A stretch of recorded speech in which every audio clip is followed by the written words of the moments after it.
ఈరోజు మన రాష్ట్రంలో లా అండ్ ఆర్డర్ పరిస్థితి పూర్తిగా దిగజారిపోయింది. ఎక్కడికక్కడ నేరాలు చేసేవాళ్ళు జంకు బొంకు లేకుండా నేరాలు చేస్తున్నారు. యథేచ్ఛగా నేరాలు చేసి పారిపోతున్నారో మరి ఇక్కడిక్కడనే తిరుగుతున్నారో కానీ పోలీసులు మాత్రం వాళ్ళని పట్టుకోలేకపోతున్నారు. పట్టపగలు అత్యాచారాలు జరుగుతున్నాయి, పట్టపగలు హత్యలు జరుగుతున్నాయి, పట్టపగలే కిడ్నాపులు జరుగుతున్నాయి, పట్టపగలే ప్రశాసన్ నగర్ లాంటి ప్రాంతంలో senior IPS officer, retired IPS officer, DG rank IPS officer ఇంట్లో హత్య జరుగుతుంది. కాంగ్రెస్ పార్టీ అధికారంలో ఉంది. ముఖ్యమంత్రి రేవంత్ రెడ్డి హోంశాఖను ఆయన దగ్గరనే పెట్టుకున్నాడు. ఆయన దగ్గర ఉన్న శాఖలన్నీ అధ్వానంగా తయారైపోయినాయి. హోంశాఖలో ఇష్టం వచ్చినట్టు నేరాలు జరుగుతున్నాయి. ఎడ్యుకేషన్ ఆయన దగ్గరనే పెట్టుకున్నాడు. సంక్షేమ హాస్టళ్లలో పిల్లలు చచ్చిపోతున్నారు, పట్టించుకుంటలేరు. మున్సిపల్ శాఖ ఆయన దగ్గరనే పెట్టుకున్నాడు. ఆ శాఖను ఆయన దగ్గర పెట్టుకుని రియల్ ఎస్టేట్ వ్యాపారం చేస్తున్నాడు. అందుకే బరాబర్ అడుగుదాం, ప్రజల సంక్షేమాన్ని గాలికి వదిలేసిన కాంగ్రెస్ పార్టీని ప్రశ్నిద్దాం, కాంగ్రెస్ పార్టీని బరాబర్ అడుగుదాం. ఇందుకోసమైనా మిమ్మల్ని అధికారంలోకి తీసుకొచ్చింది. ప్రజాపాలన అని పేరు చెప్పి మీరు అధికారంలోకి వచ్చిండ్రు. ఇందుకోసమైనా ఇదే నా ప్రజాపాలన, ప్రజలకు ధైర్యం ఇవ్వలేని పాలన ఇదేం ప్రజాపాలన, ప్రజలను కాపాడలేని పాలన ఇదేం ప్రజాపాలన, బరాబర్ అడుగుదాం. రవీంద్రరావు గారు నమస్తే, thank you.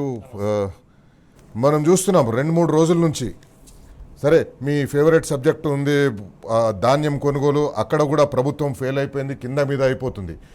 Law and order పరిస్థితి మనం చూస్తుంటే మీరు గత వారం రోజులుగా చూస్తేనే ఇప్పుడు నేషనల్ క్రైమ్ రికార్డ్స్ బ్యూరో వాళ్ళు ఇచ్చిన గణాంకాలు మీరు చూస్తుంటారు. దక్షిణ భారతదేశంలో మహిళల మీద అత్యాచారాల్లో తెలంగాణ నంబర్ 1. దక్షిణ భారతదేశంలో వరకట్న చావుల్లో తెలంగాణ నంబర్ 1. దక్షిణ భారతదేశంలో రేపుల్లో తెలంగాణ నంబర్ 1. మొత్తం దేశంలో ఏ క్రైమ్ రేట్ చూసుకుంటే తెలంగాణ నంబర్ 1. 1,00,000 పాపులేషన్కి క్రైమ్ రేట్ చూసుకుంటే తెలంగాణ నంబర్ 1. ఎందుకు ఈ పరిస్థితి వచ్చిందంటారు? గుడ్ ఈవినింగ్ టీ న్యూస్ ప్రేక్షకులకు, మీకు శైలేష్ గారు నమస్కారాలు తెలియజేస్తూ, ఈరోజు జరిగిన ఘటనతో మీరు ఈ చర్చనీయాంశం మొదలుపెట్టి ఉండవచ్చు. అత్యంత జుగుప్సాకరమైన రోజు ఇది.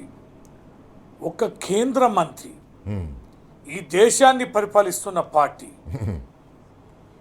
తన సొంత నియోజకవర్గంలో హెడ్ క్వార్టర్లో ఒక లెజిస్లేటర్ ఇంటిపైన దాడి చేయడం, దానిని సమర్థించుకునే తీరును చూస్తే నిజంగా జుగుప్సాకరమే. ఆయన సిరిసిల్లలో మాట్లాడారు ప్రెస్ మీట్లో చాలా తీవ్రంగా కేటీఆర్ గారి పుట్టుక మీద. ఒక సాధారణ మనిషి కూడా మాట్లాడలేని తీవ్రమైన భాషని ఒక కేంద్ర మంత్రి స్థాయిలో ఉన్న వ్యక్తి మాట్లాడితే దానిని కౌంటర్ ఇచ్చారు మా కౌశిక్ రెడ్డి గారు. కౌంటర్ ఏమిచ్చారు? మరి నువ్వు డ్రగ్గులు అంటున్నావు, వాటికి సిద్ధమే, కేసులు అన్నావు, అవి అన్నావు. 2 ప్రభుత్వాలు ఎన్నో కేసులు పెట్టాయి, ఎన్నో విచారణ చేశారు, మీ సిబిఐ కూడా ఇచ్చారు. మరి ప్రభుత్వాలు మీరున్నారు, కేసులు మీరు పెడుతున్నారు, విచారణ మీరు చేస్తున్నారు, మీ విచారణకు సహకరిస్తున్నాం, ఇంకెంతకాలం మమ్మల్ని నేరస్తులు అంటావు? డ్రగ్ టెస్ట్ కోసం ఏ రకమైనటువంటి పరీక్షలకైనా సిద్ధమే, అసెంబ్లీలో పెట్టండి, ఎమ్మెల్యేలందరికీ పెట్టండి, మంత్రులకు అందరికి పెట్టండి అని మా కేటీఆర్ గారు సభలోనే సవాల్ చేశారు. అయినా ఇవాళ కాంగ్రెస్ వాళ్ళు మాట్లాడే మాటనే ఈ యొక్క బండి సంజయ్ గారు మాట్లాడారు, కౌంటర్ ఇచ్చారు. దాడి చేస్తారా? కూడని మాట మాట్లాడారా? దాడి జరిగింది. సరే, ఈయన ఒక మాట అన్నారు, నాకు తెలియదండి, నేను సిరిసిల్లలో ఉన్నా, తెలీదు, కానీ అది ప్రభుత్వం కట్టిందే కదా, ప్రభుత్వ ఆస్తే కదా, ప్రభుత్వం కట్టిందే కదా, ప్రభుత్వ ఆస్తే కదా, ప్రభుత్వ ఆస్తుల దాంట్లో ప్రెస్ మీట్లు ఎట్లా పెట్టారు? MLA camp office, MLA residence, అది దాంట్లో ప్రెస్ మీట్లు ఎట్లా పెట్టారు? పెట్టింది కూడా ఎమ్మెల్యే.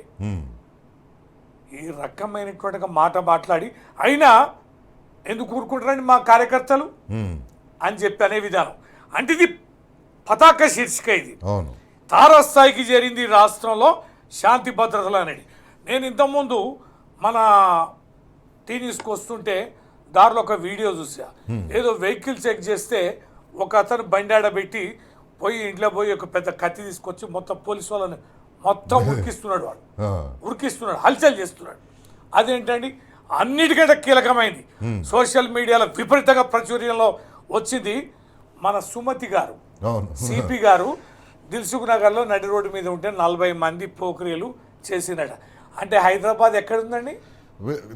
అత్యంత బాధాకరమైన విషయం ఏంటంటే సుమతి గారు 2.5 సంవత్సరాలు ఇదే ముఖ్యమంత్రి దగ్గర ఎస్బీలో పనిచేసింది, ఎస్ఐబిలో చేసింది. అట్లాంటి పోలీస్ అధికారి ఆమె బహుశా అనుకున్నట్టుంది చాలా సేఫెస్ట్ సిటీగా నేను పోయి ప్రూవ్ చేస్తాను, రాత్రి తిరిగి అన్ని కెమెరాలు చూసి పొద్దున్న లేచి మీడియాలో చెప్తాను, చూసినావా నేను రాత్రిపూట పోయినా నేను ఎంత సేఫ్గా ఉన్నా, తెలంగాణలో మహిళలు ఎంత సేఫ్గా ఉన్నారు అని చెప్దామనుకునే ప్రయత్నం చేసినట్టుంది. కానీ దానికి విరుద్ధంగా అక్కడ జరిగింది. టీ న్యూస్ ప్రేక్షకులారా మీకు విజ్ఞప్తి చేస్తున్నా, మీరందరూ కూడా ఇది అర్థం చేసుకోవాలి, ఇది ప్రజాక్షేత్రంలో కూడా తీసుకెళ్ళాలి. ఇవాళ సుమతి గారు చాలా గొప్ప చర్య చేపట్టారు, చాలా డేరింగ్గా చేశారు అని సుమతి గారిని కొంచెం సోషల్ మీడియాలో పొగుడుతున్నారు. కానీ ఇక్కడ మనం చెప్పాల్సింది, మనకు అర్థమైంది, ఇచ్చిన సంకేతం ఏంటంటే ఈ హైదరాబాదు మహిళలకు సేఫ్ కాదు.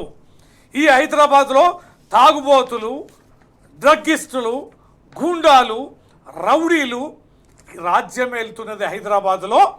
ఇది సేఫెస్ట్ సిటీ కాదనేది, మంచి పరిపాలన లేమనేది ఇవాళ ఆమె ఇచ్చినటువంటి ఒక సంకేతం. దీన్ని ప్రజాక్షేత్రంలో తీసుకుపోవాల్సిన అవసరం ఉంది. ముఖ్యమంత్రి తానే, హోమ్ మినిస్టర్ తానే. ఎన్ని మర్డర్లు అండి, నడి రోడ్డు మీద ఉరికిచ్చి చంపుతున్నారు. ఇవాళ చంపడం అనేది, ఇవాళ కొట్టడం అనేది, ఇవాళ హెరాస్మెంట్లు అనేది, ఇలా దౌర్జన్యాలు అనేటివి, బెదిరింపులు అనేటివి కాంగ్రెస్ గవర్నమెంట్లో గతంలో విపరీతంగా ఉండే. 10 సంవత్సరాల్లో మనం కట్టడి చేసాం. మీరు ఇంతకుముందు ఉపోద్ఘాతంలో మీరు మాట్లాడినట్టు అనేక అంశాలు, పోలీసు వారికి కరప్షన్ కంట్రోల్ చేయాలని స్టేషన్ మెయింటెనెన్స్లు ఇచ్చి, వాహనాలు ఇచ్చి, ట్రైనింగ్లు ఇచ్చి, నిబద్ధత కలిగినటువంటి అధికారులను పెట్టి, లక్షలాది సీసీ కెమెరాలు పెట్టి, పోలీస్ కమాండ్ అనేది కట్టి విపరీతమైనటువంటి లాండ్ ఆర్డర్ కంట్రోల్ తెచ్చాం. ఏ స్థాయికి పోయినాం మనం? గాంజా కంట్రోల్ కానీ, గుడుంబా కంట్రోల్ కానీ, అదే రకంగా రౌడీజం కానీ, భూ కబ్జాలు కానీ. మా దగ్గర వరంగల్ కమిషనర్ రంగనాథ్ గారు వేస్తే బీఆర్ఎస్ పార్టీ కార్యకర్తలు కూడా వదిలిపెట్టాయి, కార్పొరేటర్లు కూడా తీసుకొచ్చి లోపలేశారు. మా పార్టీ వాళ్ళు భయపడరండి పోలీసు వాళ్ళకి, ఉచ్చబడేది పోలీసు వాళ్ళంటే. తెలంగాణ గవర్నమెంట్లో, కేసీఆర్ గారి గవర్నమెంట్లో ఎక్కువ భయపడే అధికార పార్టీ వాళ్ళు తోలు తీస్తాం బిడ్డాన్ని తీసుకుపోయి ఎవరు కూడా ఆదుకోలేని పరిస్థితిలో ఉండేది. అంటే సొంత పార్టీ వాళ్ళనే కంట్రోల్ చేయడం వల్ల మిగతా వాళ్ళందరూ కూడా కంట్రోల్లోకి వచ్చారు. ఇవాళ కాంగ్రెస్ పార్టీ భూ కబ్జాలు, దాడులు, బెదిరింపులు, దౌర్జన్యాలు, రౌడీజం తోటి పోలీసు వారు కూడా చేతులు ఎత్తేసారు. అందుకని పోలీసు అంటే భయం పోయింది. రవీంద్రరావు గారు, తెలంగాణలో మహిళలకు రక్షణ లేదు అని సుమతి గారు పోయి చెప్పే ప్రయత్నం చేసిండ్రు, రక్షణ ఉందని చెప్పే ప్రయత్నం చేసిండ్రు. రక్షణ లేదనే స్పష్టంగా తెలిసిపోయింది. అది ఎవరో మనం టీవీలో చూసో లేకపోతే అక్కడిక్కడ మాట్లాడుకోవడమే కాదు, నేషనల్ క్రైమ్ రికార్డ్స్ బ్యూరో 2024 సంవత్సరానికి ఇచ్చిన గణాంకాలే స్పష్టంగా తెలిసిపోతున్నాయి. తెలంగాణలో మహిళల రక్షణ ఏ స్థాయిలో ఉందనేది. తెలంగాణలో మీరు చూస్తే 25,500 మిస్సింగ్ కేసులు నమోదైనాయి. అదే మహిళల మీద మీరు చూసుకుంటే 24,495 కేసులు క్రైమ్స్ అగేన్స్ట్ ఉమెన్ కింద రిజిస్టర్ అయినాయి. దక్షిణ భారతదేశంలో ఇది నెంబర్ 1. రేపులు 1,148 రేప్ కేసులు తెలంగాణలో 2024లో రిజిస్టర్ అయినాయి. ఇది సౌత్ ఇండియాలో నెంబర్ 1. సౌత్ ఇండియాలో మొత్తం భారతదేశంలో Hyderabad safe city, Telangana safest place అని బీఆర్ఎస్ పార్టీ అధికారంలో వచ్చినప్పుడు ఇదే నేషనల్ క్రైమ్ రికార్డ్స్ బ్యూరో గణాంకాలను చూస్తే మనకు తెలిసిపోతుంది. ఇంకా 144 డౌరీ డెత్ కేసులు. అంటే భయం లేకుండా, పోలీసులు అంటే విజిబుల్ పోలీసింగ్ ఉండాలి. విజిబుల్ పోలీసింగ్ లేనట్టుగా కనిపిస్తుంది. మీరు రోడ్ల మీద ట్రాఫిక్లో చూడండి, పోలీస్ స్టేషన్లో చూడండి, ఆ రెస్పాన్సిబిలిటీ పోలీసులో విపరీతంగా తగ్గిపోయింది. దాని ప్రధానమైనటువంటి కారణం ఏంటంటే మానిటరింగ్ సిస్టమ్ అనేది ప్రభుత్వంలో అధికారుల మీద కంట్రోలింగ్ అనేది పూర్తి స్థాయిలో తగ్గిపోయింది. తర్వాత దీని ఎఫెక్ట్ ఎన్నిటి మీద పడదు అనుకుంటున్నారు మీరు శైలేష్ గారు? మన రాష్ట్రంలో డబ్బు కొరత విపరీతంగా ఉంది. సంపద సృష్టించడం అనేది చేతులు ఎత్తేసాను, నిర్వీర్యమైంది. పెట్టుబడిదారులు రావాలన్నా, భూములు కొనుగోలు అమ్మకాలు జరగాలన్నా, తర్వాత మిగతా వ్యాపారాలు సేఫ్గా జరగాలన్నా లాండ్ ఆర్డర్ అనేది పకడ్బందీగా ఉంది. ఎవడన్నా కించిత్ ఎక్కడన్నా ఇబ్బంది పెడితే తోలుస్తారనే భయం ఉంటే ప్రపంచవ్యాప్తంగా, దేశవ్యాప్తంగా రాష్ట్రంలో ఉన్న వాళ్ళు కూడా విపరీతంగా వ్యాపారంలోకి వచ్చి డబ్బులు అనేది పెట్టుబడి పెడతారు. రవీంద్రరావు గారు ఇప్పుడు ఏమంటున్నారు ఎవరికైనా శైలజ గారు ఒక మాట, ఎవరు నోటిన్నా ఒక్క 2 ఏళ్ళు ఆగుతామండి, వామ్మో ఈ గవర్నమెంట్లలో ఒక్క 2 ఏళ్ళు ఆగుతామండి అని బయట నుంచి వచ్చేవాళ్ళు కానీ, ఈ రాష్ట్రంలో డబ్బు బయటికి తీయాలన్న వాళ్ళు కానీ భయపడుతున్నారండి. ఒక్క భూమి కొనాలంటే, ఎక్కడన్నా ఒక జాగా కొనుక్కోవాలంటే ఎక్కడ దొంగ కాగితాలు సృష్టింపబడతాయో, ఎక్కడ కిరికిరులు వస్తాయోనని హైదరాబాద్ మొత్తం మండిపోయింది. ఇప్పుడు మనం ఇక్కడ మీరు ఒకటి గుర్తుపెట్టుకోవాల్సింది ఏంటంటే, ఈ తెలంగాణలో ఈ నేరాలు జరిగిపోవడం అనేది, మీరు వరంగల్లో ఉంటారు, తెలంగాణలో పోలీస్ అధికారులని విచ్చలవిడిగా ట్రాన్స్ఫర్లు చేస్తున్నారు. ఒక్కొక్క జిల్లాలో, కొన్ని జిల్లాలకైతే 2 సంవత్సరాల్లో 3 ఎస్పీలు వచ్చిండ్రు. కొన్ని డిఎస్పీలు అయితే ఒక 2 సంవత్సరాల్లో 2-3 డిఎస్పీలు మారిపోయినారు, పోలీస్ అధికారులు మారిపోయినారు. ప్రతి దాంట్లో రాజకీయ జోక్యం అయిపోయింది. పోలీస్ అధికారుల నియామకంలో, ట్రాన్స్ఫర్లలో ప్రతి దాంట్లో రాజకీయ జోక్యం అయిపోయింది. ఒక చిన్న బ్రేక్ తీసుకుందాం. బ్రేక్ తర్వాత తెలంగాణలో ఉన్న దయనీయ శాంతి భద్రతల పరిస్థితి గురించి సర్కారును బరాబర్ అడుగుదాం. రాష్ట్రంలో లా అండ్ ఆర్డర్ పరిస్థితి ఇంత దయనీయంగా ఎందుకు మారిపోయింది? ఒక ముఖ్యమంత్రి తన దగ్గరే హోంశాఖ పెట్టుకొని ఆ ముఖ్యమంత్రి ఏం చేస్తున్నట్టు, ఎందుకు మారిపోయింది? ఇంతకుముందు నేను చెప్పినట్టుగా ఒక ముఖ్యమంత్రి దగ్గరనే హోంశాఖ ఉంది. కేంద్రంలో ఉన్న ప్రభుత్వం తెలంగాణ నుంచే హోంశాఖకు ఒక సహాయ మంత్రిని నియమించింది. అయినా కూడా రాష్ట్రంలో ఈ కర్మ ఏంది మనకు? రవీంద్రరావు గారు, ఎందుకు ఈ రకంగా జరుగుతుంది రాష్ట్రంలో? మనం ఎంత ఎంత ఎంత సంతోషంగా ఉండే, ఎంత శాంతి భద్రతలు ఎంత కంట్రోల్లో ఉండే, ఎందుకు ఇట్లా అయిపోతుంది పరిస్థితి? శైలేష్ గారు, ఇవాళ బండి సంజయ్ లాంటి అత్యున్నతమైన రక్షణ శాఖ సహాయ మంత్రిగా ఉన్న, హోంశాఖ సహాయ మంత్రిగా ఏదైతే శాంతి భద్రతలు ఈ దేశంలో కాపాడాలో ఆ శాఖకే మంత్రిగా ఉన్న బండి సంజయ్ చేసిన ఈ దాడి వెనుక ఏదో ప్రధానమైనటువంటి రాజకీయ కుట్ర లేనిది ఇంతగా జరగదు. ఇది సంకేతం. ఇదేదో ఆషామాషిగా ఆవేశంతో జరిగింది కాదు.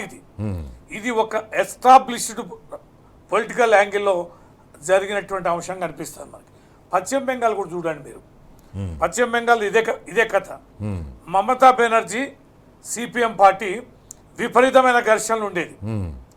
సిపిఎం ఉన్నప్పుడు అట్లా జరిగినాక, మమతా బెనర్జీ ముఖ్యమంత్రి అయినాక సిపిఎం పార్టీ మీద విపరీతమైనటువంటి దాడులు చేయించడం, ఘర్షణలు జరగడం, ఈ 2 పార్టీల మధ్యన ఉన్న అగ్గిని బీజేపీ ఆసరా తీసుకున్నది, దాన్ని పెంచింది. సిపిఎం పార్టీని కూడా తన సానుభూతి పరులుగా తీసుకొని రాజకీయంగా మమతా బెనర్జీ టీఎంసీ పైన దాడులు చేస్తూ ఆ రాష్ట్రంలో ఒక రాజకీయ అలజడులను సృష్టించి ఏం చేశారండి? ఇవాళ రాజకీయ లబ్ధి బీజేపీ పొందింది. ఇవాళ ఏంటంటే రేవంత్ రెడ్డి, చోటే బాయ్ ఇవాళ ఆడిస్తున్నది బీజేపీ. ఇవాళ బీఆర్ఎస్ పార్టీ వెంటపడమని, కేసులు పెట్టమని, హెరాస్మెంట్ చేయమని, నిత్యం అదే జపం చేయమని, అవినీతి మరకలు వేయమని, అంతేకాదు దాడులు చేయమని, కేసులు పెట్టమని, సభలకు అనుమతులు ఇవ్వద్దని, ఘర్షణ వాతావరణం సృష్టించమని, ఈ రకంగా ఒక అశాంతిని రగల్చుకొల్చి దీంట్లో బీజేపీ అనేది దొచ్చడానికి చేసే ప్రయత్నం ఇది. ఖచ్చితంగా కాపాడుకోవడానికి చేసే ప్రయత్నం ఇది. అధికారాన్ని ఇద్దరు కలిసి కూడబలుకొని పశ్చిమ బెంగాల్ తర్వాత మా లక్ష్యం తెలంగాణనే అని అనడంలోనే ఆంతర్యం. పశ్చిమ బెంగాల్ ఎన్నికల ఫలితాల తదనంతరం బీజేపీ ఆడుతున్న రాజకీయ కుట్రలో భాగం ఇవాళ రేవంత్ రెడ్డి. అందుకని ఈ ప్రభుత్వం లాండ్ ఆర్డర్ని అచేతనంగా చేసి ఇవాళ బీఆర్ఎస్ పార్టీ క్యాడర్ని మానసికంగా దెబ్బతీయడం కోసం, తమ ఉనికిని చాటుకోవడం కోసం బీజేపీ ప్రయత్నం చేస్తూనే ప్రభుత్వాన్ని అచేతన స్థితిలోకి తీసుకొచ్చి ఒక బేలతనాన్ని బీఆర్ఎస్ పార్టీ కలిగేలా ఈ 2 రాజకీయ పార్టీలు, 2 ప్రభుత్వాలు ఖచ్చితంగా రాజకీయ దాడి చేస్తున్నాయి. రాజకీయ కుట్ర కోణంలో భాగంగానే ఈ 2 ప్రభుత్వాలు కూడా ఏకమై కేసీఆర్ గారిని, బీఆర్ఎస్ పార్టీని లక్ష్యంగా ఎంచుకొని భారతీయ జనతా పార్టీ మీరు భారతదేశంలో ఎక్కడ అధికారంలోకి వచ్చినా ఏ రాష్ట్రంలో అధికారంలోకి వచ్చినా ఇట్లాంటి దాడులు చేసి లేకపోతే ఇట్లా law and order problems create చేసి రాష్ట్రాన్ని ఒక అస్తవ్యస్తం చేసి ఇంకా మేమే కాపాడుతాం ఈ రాష్ట్రాన్ని అని చెప్పే ప్రయత్నం చేస్తుంది. అది వాళ్ళ ఒక స్కీమ్ ఆఫ్ థింకింగ్. అది అది ఆ ప్లాన్ ప్రకారమే జరుగుతాయి ఇవన్నీ. తెలంగాణలో కూడా దురదృష్టం ఏంటంటే రాబోయే రోజుల్లో ఇంకా ఒకవేళ ఈ ముఖ్యమంత్రి కనుక మేల్కొనకపోతే, ముఖ్యమంత్రి నిజంగా ఆ బడేబాయ్ గులాం కాకపోతే ఖచ్చితంగా ఆయన కఠిన చర్యలు తీసుకుంటే తప్పిస్తే ఇది వచ్చే పరిస్థితి లేదు. కానీ మీకు అనిపిస్తుందా ముఖ్యమంత్రి ఏమైనా రియాక్ట్ అవుతాడు దీంట్లో? హోంశాఖ మంత్రి ఆయన ఉంటాడో? మనం ఇక్కడ ఒకటి ప్రశ్నించవలసింది రవీంద్రరావు గారు ఏంటంటే, కాంగ్రెస్ పార్టీ ఎందుకు ఇంత దరిద్రంగా ప్రవర్తిస్తుంది? ఎందుకు తెలంగాణను అసలు పట్టించుకోవడం బంద్ చేసింది?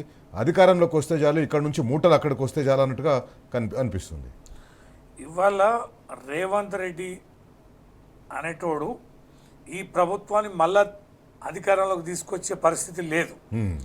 ఉన్నంత మేరకు ఆర్థికంగా స్థితిమంతం కావాలి. తన మీద ఉన్న కేసులు పెండింగ్లో ఉన్నాయి. అవి ఏ రకంగా కూడా కన్విక్షన్స్ కానీ కోర్టులు కానీ తేల్చడానికి వీల్లేదు. అలా కేంద్ర సహకారం తీసుకుంటూనే, కేంద్ర ప్రభుత్వం ఏజెంట్గా పనిచేస్తూనే బీఆర్ఎస్ పార్టీని రాజకీయంగా భూస్థాపితం చేసే అన్ని మార్గాలని అనుసరించేలా ఆశీస్సులు ఇలా కేంద్రం ఇస్తుంది. ఇవాళ తెలంగాణ మీద వారికి చాలా ఫోకస్ ఉంది. కానీ బీజేపీకి తెలంగాణ ఎన్ని రకాల ప్రయత్నం చేసినా అవకాశం కల్పించడాలే ఈ రాష్ట్రం బీజేపీ పార్టీకి. కనుక ఏంటంటే వీలైనంత మేరకి రాజకీయ దాడులు కానీ, లేకపోతే కేసుల ద్వారా దాడులు చేయడం కానీ, భయకంపితులు చేయడం కానీ, రాష్ట్రాన్ని శాంతి భద్రతను విఘాతం కలిగించేలా చూడడం కానీ, యావత్ మత శక్తులు, ఆర్ఎస్ఎస్ శక్తులు యావత్ తెలంగాణలో ప్రతి గ్రామంలో మోహరించి ఏది ఏమైనా అధికారంలోకి రావాలని చేసే ప్రయత్నానికి రేవంత్ రెడ్డి మార్గాన్ని సులభతరం చేస్తాడు. అన్ని రకాల అవకాశాలు కల్పిస్తుండడంలో ఏ రకమైన సందేహం లేదు. కేసీఆర్ గారి ప్రాబ్లం ఎట్లా పెరుగుతుంది మొన్న చూసాం మనం. వరంగల్లో మండు టెండర్లో అనుమతులు ఇవ్వలే. మేము సెంటర్లో అనేక చోట్ల మేము ఎక్కడ ప్లేస్ అడిగితే గంటలలోనే ప్లేసు అనుమతులు నిరాకరించారు. ఫ్లెక్సీలు ఊళ్ళే కడితే గంటలలోనే ఫ్లెక్సీలు మొత్తం కూడా తీసేశారు.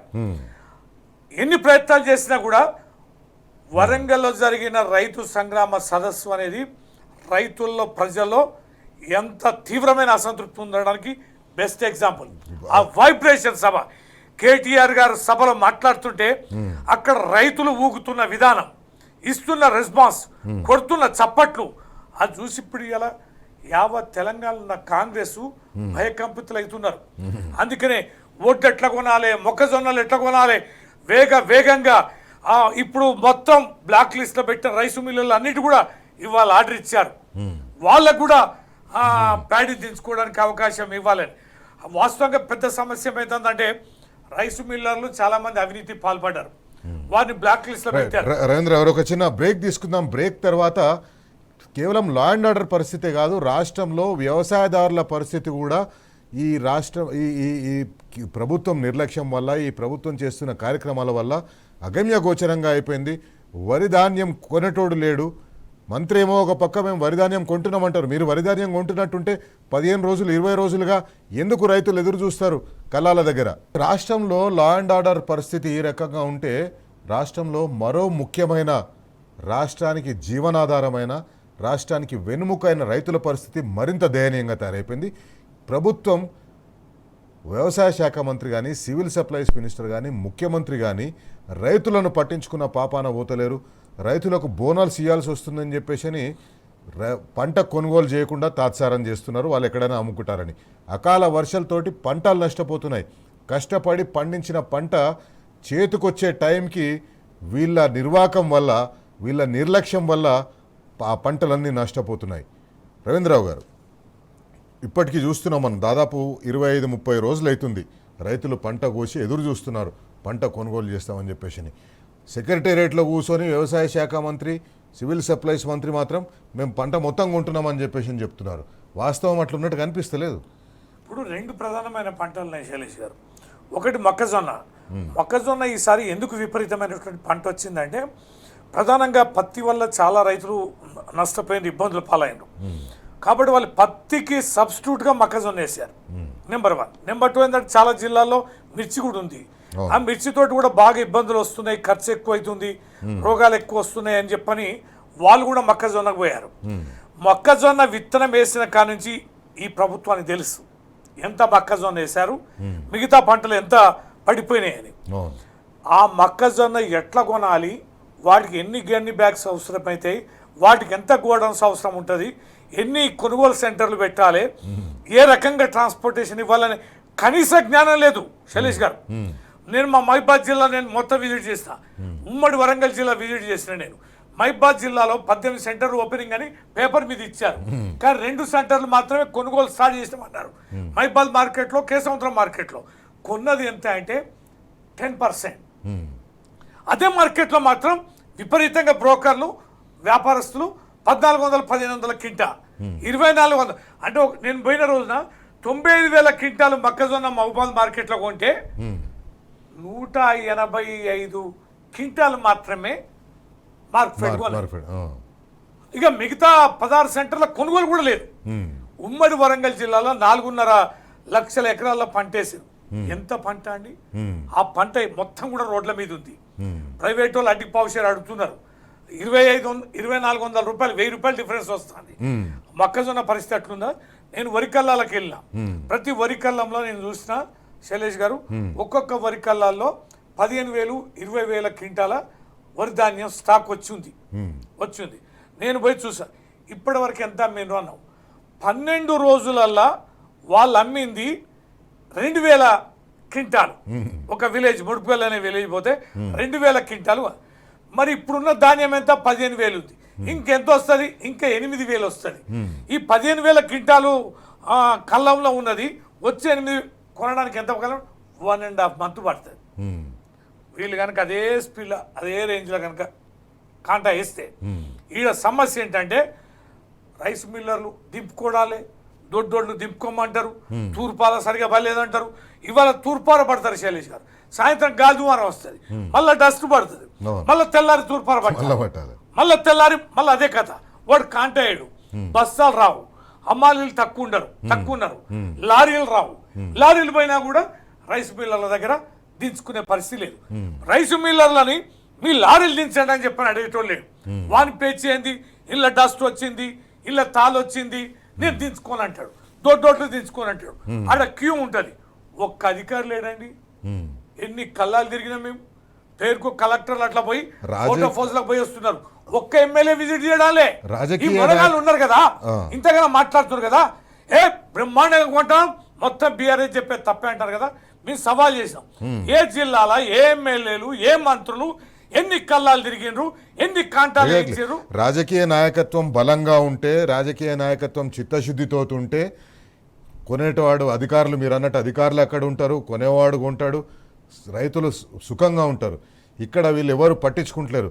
ఎవరు పైరవీలు వాళ్ళకి అయిపోయినట్టు కనిపిస్తున్నాయి. ఎమ్మెల్యేలు ఏ పని చేసుకుంటే ఇన్ని పైసలు వస్తాయా, ఏ పని చేసుకుంటే. నోడల్ అధికారులు వేసినామండి మన గవర్నమెంట్ లో. ఎట్లా ఉండేదంటే ప్రతి మండల స్థాయి అధికారి, ఇన్ని కళ్ళాలు ఇన్ఛార్జి, వాళ్ళ గన్ని బ్యాగులు కానీ, వాళ్ళకి లోడింగ్ కానీ, లోడింగ్ పైసలు గన్ని బ్యాగులు ఎన్ని పడతాయి మొత్తం డంప్ చేసి ఉండేది. ఎన్ని లారీలు రోజుకి ఎంత లిఫ్ట్ చేయాలి, ఏ రైస్ మిల్లర్లో పోవాలి, వాళ్ళ కెపాసిటీ ఎంత, వాళ్ళ కెపాసిటీ ఫుల్ఫిల్ అయిందనగానే ఇంకా వేరే దగ్గరికి ఎట్లా పోవాలి. కలెక్టర్ కూడా డిస్క్రిమినేషన్ పవర్ ఉండేది. ఒక రైస్ మిల్కి గిన్ని వేల క్వింటాలు ఇస్తామని అనుకోండి, ఓ 50,000 50K ఇచ్చినాం అనుకోండి, మరి అక్కడ వాళ్ళకి చేరింది అనుకోండి, రీచ్ అయితే నెక్స్ట్ ఇంకొక మిల్లుకి, ఇంకో జిల్లాకి, ఎంత దూరమైనా ఆకమేకల మీద లారీ ఆగొద్దు, క్యూలో ఉండొద్దు. ఆ రకంగా ధాన్యం కొన్నాం, వెంటనే డబ్బులు వేసేది. బోనస్ అన్ని రకాల ధాన్యాలకు ఇస్తామన్నారు. ఆఖరికి వరికి అది సన్నవరికి పరిమితం చేశారు. పోయిన యాసంగి తీయలేదు శైలేష్ గారు, అడగమని చెప్పమనండి. టీ న్యూస్ పక్షాన్ని నేను అడుగుతున్నా, పోయిన యాసంగి బోనస్ వేసిండ్రా వేయలేదా? ఒక్క యాసంగి పీరియడ్ కూడా మొత్తం ఎగ్గొట్టారు. ఇప్పుడు ఎంత వేస్తారండి వాళ్ళు? రైతు భరోసా ఎన్ని ఎకరాలకు వేసిందండి? అది ముఖ్యమంత్రి ప్రతిపక్ష నాయకులుగా ఉన్నప్పుడు, పిసిసి ప్రెసిడెంట్గా ఉన్నప్పుడు బిచ్చం వేసినట్టు వేస్తున్నాడు. నిజమైన బిచ్చం అంటే బిచ్చం వేసినట్టు వేస్తాడు. 10,000 ఇస్తాడు. ఏమైనా బిచ్చమా రైతులు? నేను 15,000 ఇస్తా, రైతులకే కాదు, నేను కౌలు రైతులకు కూలీలకు ఇస్తా, ఇస్తా. నేను అలా భూమి లేని రైతు వ్యవసాయంలో కూలీలకు పనిచేసే రైతు కూలీలకు కూడా 10,000 ఇస్తా. ఏం దగులుబాజీ మాటలు, ఏం హామీలు. యూరియా ఎంత నరకం తెలుసా? ఇప్పుడు నేను నిన్న రైతుల మీటింగ్ పోయినా మహబూబాలో, రైతు వేదికలో నిన్న మీటింగ్ అటెండ్ అయితే నేను అడిగిన, పొలానికి మీరు ఎన్ని బస్తాలు ఇస్తారంటే యావరేజ్లో 3 బ్యాగ్స్ ఇస్తారు పర్ ఎకర్. వాళ్ళు ఇచ్చింది బస్తా అండి. ఇప్పుడు అది కూడా ఇస్తలేరు కదా, యాప్ క్లోజ్ చేసి. అది యాప్, మళ్ళీ యాప్ సిస్టమ్ వేరే. ఇప్పుడు మొక్కజొన్నకి 6 బస్తాలు పడుతుందండి, డబుల్ అయింది. వీళ్ళు ఏమంటారు గవర్నమెంట్ అంటే మొక్కజొన్న ఎక్కువ వేసారు అంటే వ్యవసాయం వరి కంటే డబుల్ అన్నట్టు కదా, అది పెద్ద మొక్క కాబట్టి ఎక్కువ పడుతుంది, దానికి ఎకరమే ఇచ్చాం. మళ్ళీ ఉల్టా వీళ్ళు మీటింగ్లు పెట్టి ఏమంటారు అంటే మంత్రులు కూడా, తుమ్మల నాగేశ్వరరావు మంత్రులు కూడా ఏం మాట్లాడతారు అంటే యూరియా రైతులు ఎక్కువ వాడతారు, ఇది పంటకు మంచిది కాదు, ఇది ఆరోగ్యానికి మంచిది కాదు, వీళ్ళకి ఇవ్వడం చేత కాక ఇవన్నీ కుంటి సాకులు. పంట పండక తక్కువ పండి రైతులు అప్పుల పాలు కావాలన్నా నీ లక్ష్యం. నువ్వు యూరియా మినిమం 3 బ్యాగ్స్ పడతాయి, 3 బ్యాగ్స్ ఇవ్వకుండా 1 బ్యాగ్ ఇచ్చి ఆ 1 బ్యాగ్ కూడా యాప్ పెట్టి స్లాట్ బుక్ చేసి పడిగాపులు కాసి మన కూలీని ఎగ్గొట్టుకొని లైన్లో ఉండి రేంబావులు ఎదురు చూసి 1 బస్తా తెచ్చుకుంటే చల్తే ఎంత పంట పండాలి శైలేష్ గారు? మరి తక్కువ పంట పడితే ఆ నష్టం ఎవడు భరించాలి? ఎవరి అకౌంట్లో పోవాలి అవి? రైతుకి ఇవాళ 2 వరి పంటలు పండిస్తే 1 పంట మొత్తం ఖర్చులకే పోతుంది, 1 పంట మాత్రమే రైతుకు మిగులుతుంది. ఆ పంట కూడా అకాల వర్షాలు ఇట్లా వచ్చేసి పోతే అది కూడా పోతుంది. గిట్ల కనుక వర్షాలు పడి కల్లాలు ఉన్నప్పుడు వర్షాలు పడి కాంటగాక అమ్ముకోలేకపోతే గతమే ఒట్లు కూడా ఆగమైపోవుడే. అట్లాంటి దుస్థితిలో రైతులని నెట్టి అప్పుల పాలు చేసి పండిన పంటకి గిట్టుబాటు ధర ఇవ్వక, మద్దతు ధర ఇవ్వక, కాంటా పెట్టక పండిన పంటకయ పైసలు పెట్టుకుంటామంటే యూరియా ఇయ్యకనయా ఉపన్యాసాలు ఇస్తావు. యూరియా బీఆర్ఎస్ పార్టీ అధికారంలో ఉన్నప్పుడు రైతులు వాళ్ళ పని వాళ్ళు చేసుకునేటోళ్ళు, వాళ్ళు సంతోషంగా ఉండేవాళ్ళు, ఏది కావాల్సిన వాళ్ళకి దొరికేది, కరెంట్ ఉండేది, నీళ్లు ఉండేది, ఎరువులు ఉండేవి, కొనడానికి ప్రభుత్వం ఉండేది. కానీ ఇప్పుడు అవేవి కూడా లేనట్టుగా మనకు కనిపిస్తుంది. ఇది తెలంగాణలో దుస్థితి. రవీంద్ర గారు, థ్యాంక్ యూ వెరీ మచ్ చర్చలో పాల్గొన్నందుకు. ఇది వాళ్ళ బరాబర్ అడుగుదాం. రేపు మరో ముఖ్యమైన అంశంతో మళ్ళీ కలుసుకుందాం. అంతవరకు సెలవు. నమస్తే. జై Telangana. Stay tune to T news.